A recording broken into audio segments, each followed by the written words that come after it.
all rings considered below are assumed to be associative and commutative with 1 not equal to 0. Further, all ring homomorphism map 1 to 1. ठीक है, सारी ring homomorphism को ये मानेंगे कि वो 1 को 1 पर सेंड कर रही हैं, ऐसा मानना होगा हमें, और सारी कॉम्यूटेटिव और एसोसिएटिव हैं। ठीक है, और ये भी ध्यान रखना है कि अगर किसी में यूनिटी है तो फिर वो 0 के इक्वल नहीं है, इसका मतलब इस रिंग को तो बाहर कर दो आप। ठीक है, okay, so consider the following statements about such ring R. So there are 4 statements. R is isomorphic to the product of rings R1 and R2. ठीक है, एंड दूसरा बोल रहा है, चलो वन बाय वन जाते हैं, मैं इनको पढ़ नहीं रहा हूं। तो दूसरा बोल रहा है कि there exist R1, both are idempotent but non zero. Okay, non zero idempotent, there product is going to be zero and there sum is going to be unity. ठीक है, तो P1 implies P2, what do you think? Sir, I choose R1 equal to 1 0 and R2 equal to 0 1 as R is isomorphic to R1 cos R2. Good, Then तो we are ठीक है, done. okay, very good. So P1 implies P2 is true. Okay, so how we saw, given we have R is isomorphic to product of two rings R1 and R2, right? So we will take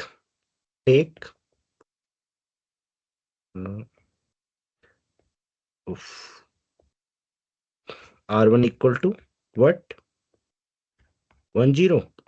Okay, that can be taken. Okay, so 1 यहाँ पे R1 की unity है. Okay, so we will denote both the unities by the same symbol 1. Okay, I mean it should be clear. Okay, there should be no confusion.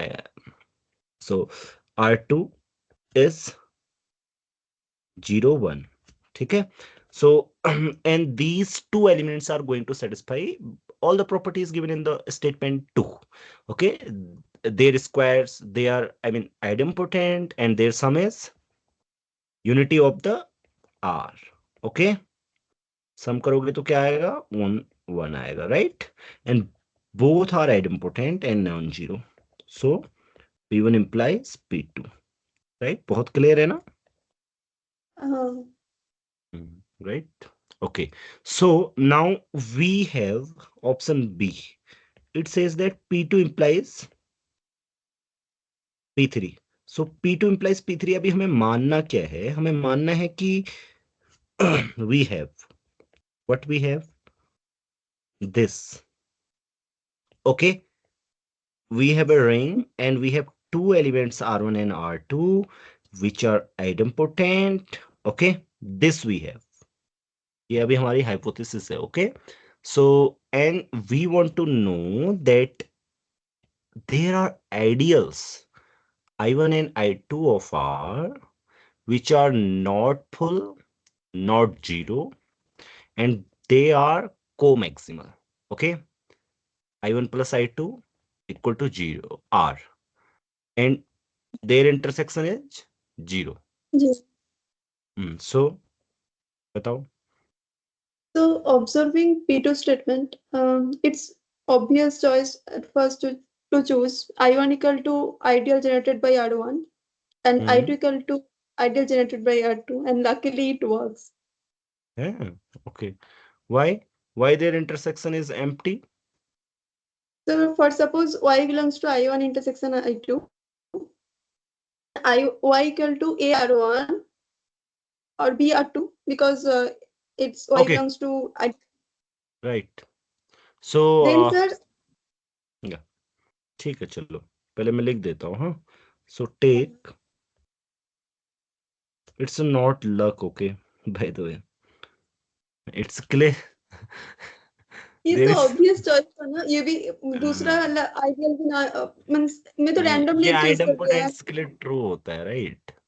If you have E idempotent then 1 minus E, इनसे generated होने वाली ideal में कुछ भी common नहीं होता, zero होता, because something which is multiple of e and multiple of 1 minus e, that is going to be zero, and ये R2 1 माइनस R1 ही है, राइट? चलो ठीक है, so take I1 equal to R1 I1 generated by ideal generated by R1 and I2 equal to ideal ideal generated by generated R2. R2. Okay, so let's see that उनके intersection में क्या क्या common है। Okay, पहली बात, and it's obvious and clearly I1 plus I2 equal to R, right. ये clear है ना, सिंस क्योंकि दोनों का सम क्या है, R1 और R2 यूनिटी है, राइट। इसका मतलब इस सम में 1 है, और ideal containing unity is full ideal, right. Okay, तो अब बताओ इंटरसेक्शन को कैसे एम्प्टी दिखाओगी। So let's take some element R inside it. So we can write R as R equal to AR1 equal to BR2. शाबाश, AR1 equal to BR2 for some AB belongs to A comma B belongs to A और R। Oh, sorry, R correct. फिर sir ये relation है ना R1 plus R2 equal to 1, उसको y से multiply कीजिए both side. किससे? Sorry, R से एक्चुअली मेरी नोटेशन में y था, R से ओके, मल्टीप्लाई कीजिए। राइट। सो R1 इसको सिंस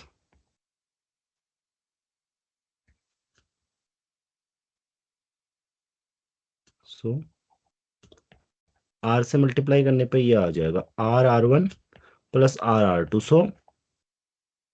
नाउ सर R के वैल्यू पुट कर सकती हूँ राइट हैंड साइड में।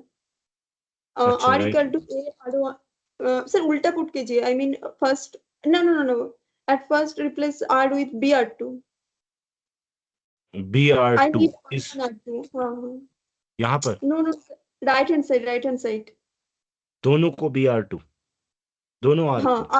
सर BR1 R2 लिख दीजिए, BR1 R2 plus AR1 R2। Commutative है, हाँ, इसलिए मैं बोल हाँ, AR1 R2 ऐसे। हम्म, हाँ। आंसर अच्छा, R1 मतलब R2 तो 0 है ना, तो R0 हो गया, वही तो दिखाना था। आपने अभी बोला R1 R2 हाँ, आइडेंटिटी है, वो 0 हो जाएगा उसका प्रोडक्ट। हाँ, तो फिर A रखो B रखो, क्या फर्क पड़ता है फिर? पर सर R1 R2 कैसे आता, अगर आपने पहले R1 AR1 अच्छा, रख अच्छा, दिया। ओके, ओके, ओके, ओके, ठीक है।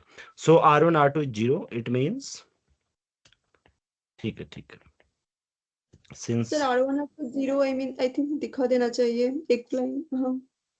क्यों, वो तो है ही ना, दिखा क्यों देना चाहिए, यहाँ पे दिया आई तो मीन है। कहाँ, अच्छा दिया हुआ है। अच्छा सॉरी, अगर सर ना भी दिया हुआ था, अगर बस आइडेंटिटी दिया होता तब भी तो R1 R2 0 ही होता ना, ये बस अननेसेसरी है, I mean. I think yes, क्योंकि R1 और R2 तो जैसे फॉर एग्जांपल R1 - 1 - R1 है ना, ये R1 आइडेम्पोटेंट है, तो R1 - R1 स्क्वायर, हाँ, ये 0 ही होगा, राइट। मतलब इस पे यहाँ पे जरूरी नहीं है ये, ठीक है। ये अननेसेसरी नहीं है एक्चुअली, वो स्टेटमेंट बाय स्टेटमेंट लिखा है वो। तो P1 P2 को इम्प्लाई कर रहा है, P2 P3 को इम्प्लाई कर रहा है, तो यहाँ पे मतलब वो हटा नहीं है, सही समझे। मतलब जरूरी नहीं है, उसके बिना भी हो जाएगा, तो ठीक है। अच्छा, तो ये क्लियर है, राइट। सो अब हम सी को करते हैं। अभी P3 इम्प्लाइज P4 ट्रू है या नहीं है? ये ट्रू है, क्योंकि सर अगर suppose A belongs to I1 and B belongs to I2, then AB अच्छा, belongs to I1 intersection I2, so AB 0, so we get R1 equal to A not। रुको रुको, हाँ, P3 इम्प्लाइज P4 हमारे पास है अभी। ये हमने मान के चलना है कि we have two ideals which are comaximal, okay, these are not full, not zero ideal, right. Yes sir। So what we have to prove that there are two non-zero divisors, right? Yes sir। हम्म,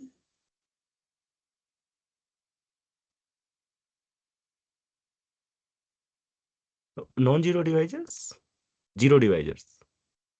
हाँ, zero divisor, it has a zero divisor ना। Actually, I want to say non-zero zero divisors.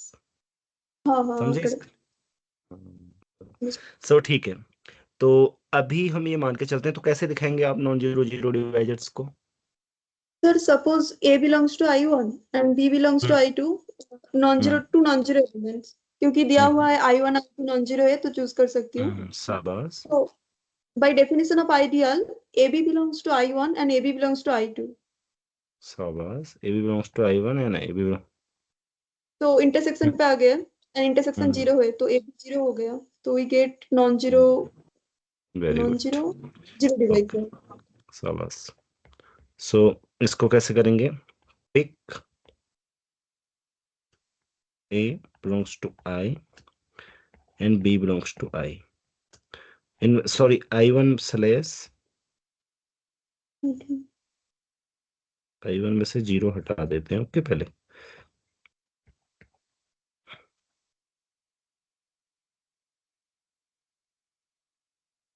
Zero. Okay, then A into B by, ये कहाँ belong करेगा? I1 में भी है, I2 में भी है.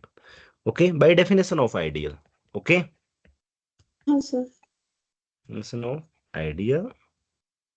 So but AB equal to 0 because only 0 is there. Yes sir. So we are done, right? अब आते हैं पल्लवी कि P4 implies P1. What do you think?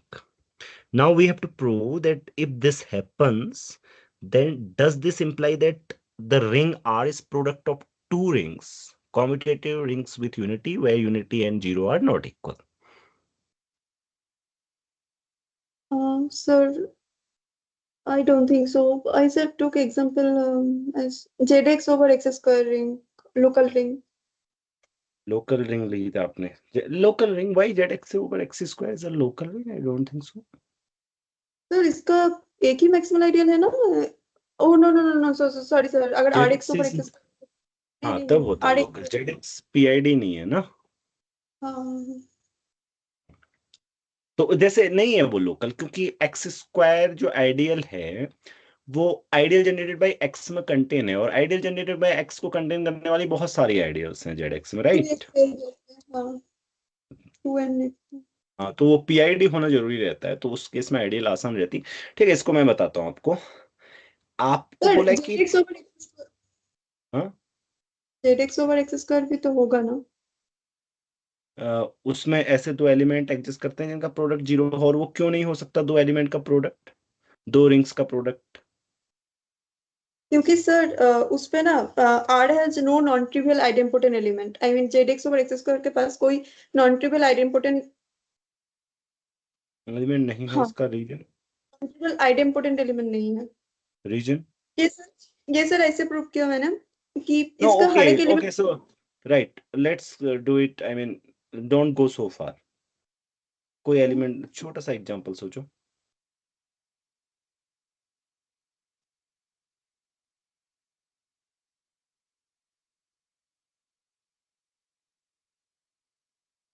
Can you write Z4 as a product of two rings?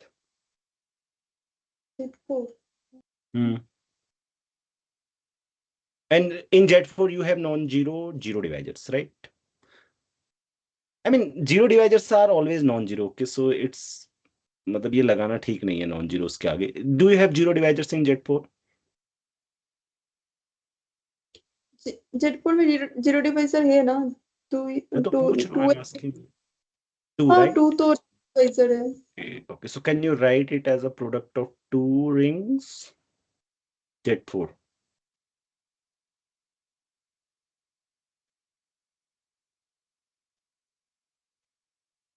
Okay, suppose you have written. चलो मान लो, take, what happens, let's see. Take R equal to Z4 and A और B की जगह क्या लेने वाली हो आप, बताओ?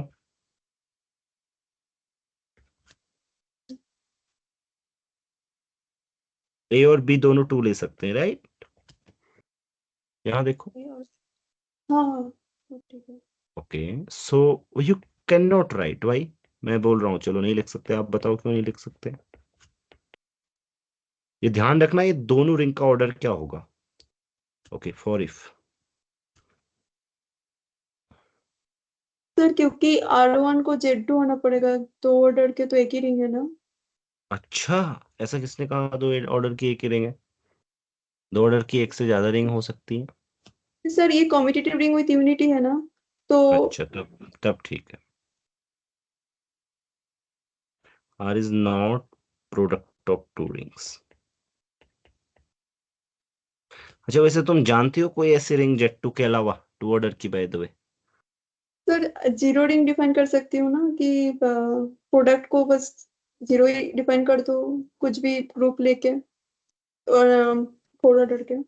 2Z मॉडुलो जैसे 4Z। कि- ठीक है, ये टू ऑर्डर की रिंग है और ये Z2 नहीं है। चलो ठीक है, वहां नहीं जाते। इसको आप नहीं लिख सकती। क्यों नहीं लिख सकती? मान लो, for if, so R1 R2, इसकी कैरेक्टरिस्टिक क्या है? फोर है। उधर वालों की कैरेक्टरिस्टिक क्या होगी फिर बताओ? टू होना चाहिए। तो दो रिंग्स की अगर कैरेक्टरिस्टिक 2 हो तो उनके प्रोडक्ट की कैरेक्टरिस्टिक क्या होती है फिर? यही होता है ना। तो इसलिए हो नहीं सकता ऐसा, राइट? सो ऐसा मानते हैं, one of R1 R2 must have characteristic कितनी? टू होना चाहिए। 4। डायरेक्ट प्रूफ कर रहा हूं मैं। ठीक है, हाँ, तो मान लो कि हमने इसको प्रोडक्ट लिखा, सो R1 का ऑर्डर एटलीस्ट कितना होगा? फोर होगा। तो सो इसलिए R2 कितना हो जाएगा? 0 हो जाएगा, राइट? और हमने अभी बोला था कि सारी रिंग्स क्या हैं? कम से कम दो एलिमेंट है, राइट? 1 और 0 अलग अलग होंगे तो ऐसा पॉसिबल नहीं है, तो इसका मतलब ये ट्रू नहीं है, राइट? हाँ, तो और कोई क्वेश्चन इसमें? नहीं। अच्छा, तीसरा चौथे को इम्प्लाई करेगा एनी क्विक थ्योरम? तीसरा चौथे को इंटर करेगा quick theorem. Quick implication by any theorem?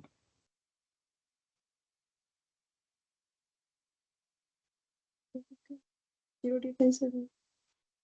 Okay, what if I ask you that P3 implies P1?